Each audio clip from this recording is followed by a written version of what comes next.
నాయకుడు ఆలోచన ఎట్టుంటుందంటే ఈ ద్రవిడ యూనివర్సిటీ రావడానికి కారణం నందమూరి తారక రామారావు గారు. ఆయన ఆ రోజు మేమందరం కూర్చొని ఆలోచించాం.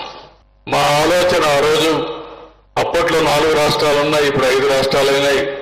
దక్షిణ భారతదేశంలో ఉండే ద్రవిడ కల్చర్కు ఒక యూనివర్సిటీ ఉంటే బాగుంటుంది.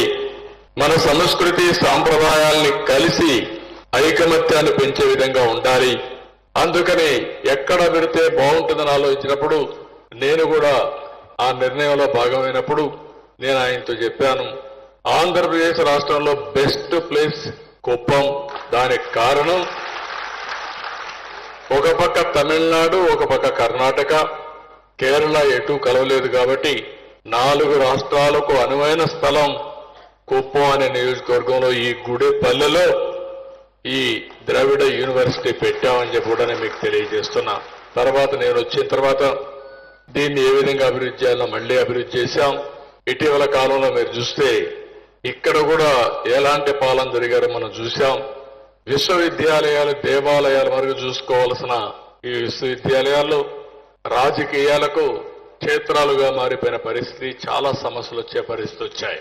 ఏది ఏమైనా ఈరోజు మనం గుర్తుపెట్టుకోవాల్సింది, ఈ రాష్ట్ర అభివృద్ధికి తెలుగు జాతి ఆత్మ గౌరవానికి పనిచేసిన ఎన్టీ రామారావు గారిని కూడా ఈ శుభ సందర్భంగా మనందరం గుర్తుపెట్టుకోవాల్సిన అవసరం ఉంది.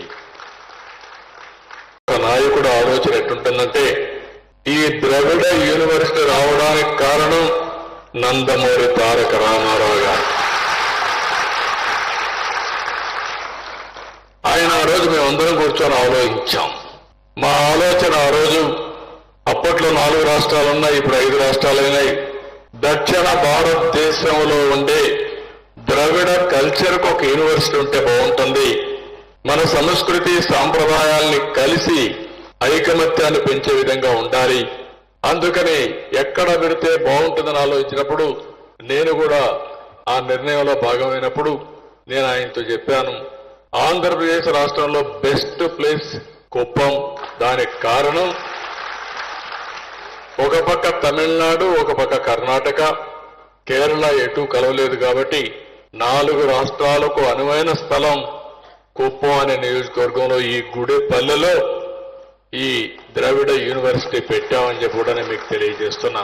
తర్వాత నేను వచ్చిన తర్వాత దీన్ని ఏ విధంగా అభివృద్ధి చేయాలో మళ్లీ అభివృద్ధి చేశాం. ఇటీవల కాలంలో మీరు చూస్తే ఇక్కడ కూడా ఎలాంటి పాలన జరిగారో మనం చూశాం. విశ్వవిద్యాలయాలు దేవాలయాల వరకు చూసుకోవాల్సిన ఈ విశ్వవిద్యాలయాల్లో రాజకీయాలకు క్షేత్రాలుగా మారిపోయిన పరిస్థితి, చాలా సమస్యలు వచ్చే పరిస్థితి వచ్చాయి. ఏది ఏమైనా ఈరోజు మనం గుర్తుపెట్టుకోవాల్సింది, ఈ రాష్ట్ర అభివృద్ధికి తెలుగు జాతి ఆత్మ గౌరవానికి పనిచేసిన ఎన్టీ రామారావు గారిని కూడా ఈ శుభ సందర్భంగా మనందరం గుర్తుపెట్టుకోవాల్సిన అవసరం ఉంది.